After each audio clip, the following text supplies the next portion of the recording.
दुनिया की चौथी सबसे बड़ी अर्थव्यवस्था में एक बहुत ही अजीब सा आर्थिक रहस्य पनप रहा है। आज के इस विश्लेषण में हम एक ऐसी स्थिति को डिकोड करने वाले हैं जो ऊपर से देखने में तो बहुत शानदार लगती है, लेकिन अंदर ही अंदर एक बिल्कुल अलग ही कहानी चल रही है। तो चलिए बिना किसी देरी के सीधे इस रहस्य की गहराई में चलते हैं। देखिए, आज की हमारी पूरी चर्चा का केंद्र यही एक सवाल है। जैसे जैसे हम हाल ही के डेटा और रिपोर्ट्स को खंगालते हैं, हमारे सामने कई ऐसे विरोधाभास आते हैं जो किसी का भी सिर चकरा सकते हैं। एक तरफ हमारी इकोनॉमी एकदम मजबूत दिखती है, लेकिन दूसरी तरफ पूंजी का एक बहुत बड़ा हिस्सा देश से बाहर जा रहा है। आखिर क्यों?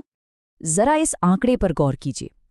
कोविड के बाद से भारत के टॉप 500 कंपनियों का जो कॉर्पोरेट प्रॉफिट है वो हर साल लगभग 30.8% की दर से बढ़ रहा है। मतलब कंपनियों के बैलेंस शीट इस वक्त पहले से कहीं ज्यादा मजबूत हैं और सरकार ने भी बिजनेस करना काफी आसान कर दिया है।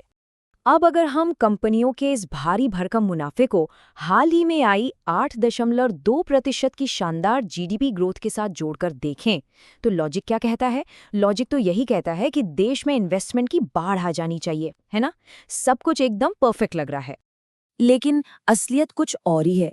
विदेशी पोर्टफोलियो निवेशकों ने सिर्फ और सिर्फ 2 महीनों के अंदर भारतीय शेयर बाजार से 21 बिलियन डॉलर की भारी भरकम रकम निकाल ली है। मतलब 1993 में जब से विदेशी निवेश के लिए हमारे दरवाजे खुले हैं, तब से लेकर अब तक का ये सबसे खराब प्रदर्शन वाला साल बनता जा रहा है। ये एक ऐसा विरोधाभास है जिसे समझना हमारे लिए बहुत जरूरी है।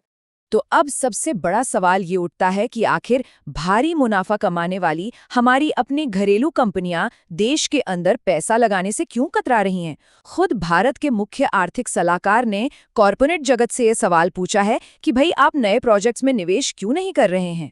और यहीं से शुरू होता है आरोप प्रत्यारोप। विपक्ष का कहना है कि लोगों की इनकम नहीं बढ़ रही है, जिससे मार्केट में डिमांड कम है। साथ ही वो कहते हैं कि ईडी और सीबीआई जैसी जांच एजेंसियों के डर और क्रोनिज्म की वजह से व्यापार में एक अनिश्चितता का माहौल है। वहीं दूसरी तरफ सरकार का नजरिया एकदम अलग है। उनका मानना है कि कंपनियां जानबूझकर रिस्क नहीं ले रही हैं, वो सिर्फ अपना कैश जमा कर रही हैं और विदेशों में अपने फैमिली ऑफिस खोल रही हैं। खैर, हम यहाँ किसी का पक्ष नहीं ले रहे हैं। हमारा मकसद बस इस जटिल स्थिति को समझना है। अब अगर ये सारा पैसा देश के अंदर नई फैक्ट्रियों या बिजनेस में नहीं लग रहा है, तो फिर जा कहाँ रहा है? चलिए थोड़ा जासूस बनते हैं और इस पैसे के पीछे पीछे चलते हैं। जरा इन बड़े भारतीय घरानों को देखिए। ये अपनी पूंजी बहुत ही आक्रामक तरीके से विदेशों में लगा रहे हैं ताकि इन्हें बड़े कंज्यूमर मार्केट और नई टेक्नोलॉजी का एक्सेस मिल सके। जैसे टाटा मोटर्स ने 3.8 बिलियन यूरो में इवेको ग्रुप को खरीद लिया।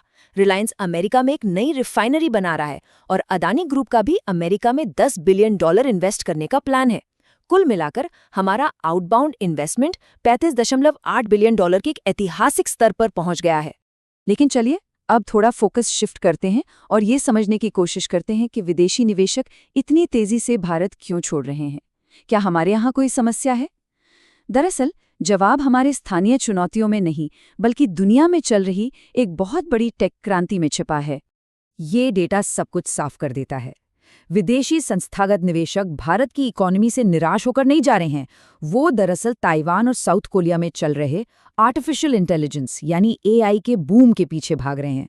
जरा सोचिए, दुनिया की सिर्फ 3 बड़ी सेमीकंडक्टर कंपनियों में ग्लोबल इन्वेस्टर्स ने $1.75 ट्रिलियन लगा दिए हैं और भारत का पूरा इक्विटी मार्केट कितना है? सिर्फ $750 बिलियन। ग्लोबल कैपिटल बस उस तरफ बह रही है जहां भविष्य की तकनीक बन रही है। अब आप लोग सोच रहे होंगे कि अगर विदेशी पैसा इतनी तेजी से बाहर जा रहा है तो फिर हमारा शेयर बाजार ताश के पत्तों की तरह ढह क्यों नहीं गया? इसे कौन बचा रहा है? इसका बहुत ही सीधा और शानदार जवाब है भारत के घरेलू रिटेल इन्वेस्टर्स। हमारे आम नागरिकों ने सिर्फ एक ही महीने में एसआईपी सिप के जरिए बाजार में रिकॉर्ड 321 बिलियन रुपए डाल दिए। जब विदेशी निवेशक अपना माल बेच रहे थे, तब भारतीय लोगों ने इसे खरीदारी के एक बेहतरीन मौके के रूप में देखा। भारत के आम लोग सच में एक ढाल बनकर खड़े हैं।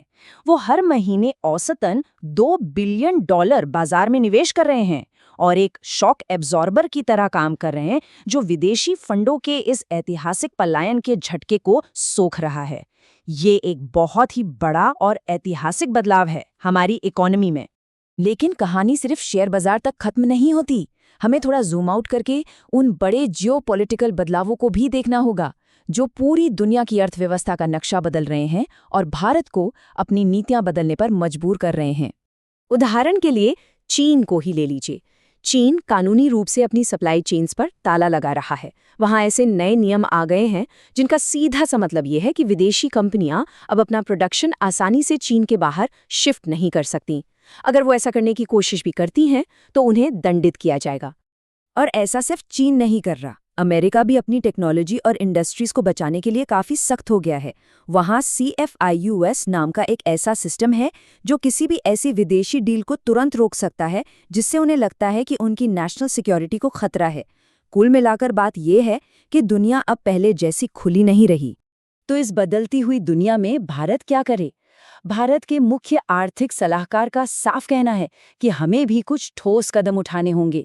हमें भी अपनी सप्लाई चेन को सुरक्षित करना होगा। अमेरिका के CFIUS जैसा कोई सिस्टम बनाना होगा जो विदेशी निवेश पर नजर रखे और अपने इतने विशाल घरेलू बाजार का फायदा उठाकर ग्लोबल कंपनीज को भारत में ही रोके रखना होगा। और ये सब करना अब बहुत ज्यादा जरूरी हो गया है, क्योंकि इन बाहरी दबावों का और विदेशी पैसे के बाहर जाने का सीधा असर हमारी मुद्रा यानी रुपये पर पड़ रहा है। इसी भारी दबाव के चलते हाल ही में रुपया डॉलर के मुकाबले 95.34 के अपने सर्वकालिक निचले स्तर पर पहुंच गया। तो अंत में ये पूरी स्थिति हमें एक बहुत ही दिलचस्प सवाल के साथ छोड़ जाती है। क्या भारत के घरेलू निवेशक और हमारी इकोनॉमी का ये बुनियादी ढांचा आर्टिफिशियल इंटेलिजेंस की इस अंधी दौड़ और कड़े होते ग्लोबल नियमों के सामने टिक पाएगा? ये एक ऐसा सवाल है जिसका जवाब आने वाले कुछ महीनों में दुनिया के सामने होगा। इस विश्लेषण में हमारे साथ जुड़ने के लिए धन्यवाद। इन बड़े ग्लोबल बदलावों पर अपनी नज़र जरूर बनाए रखिएगा।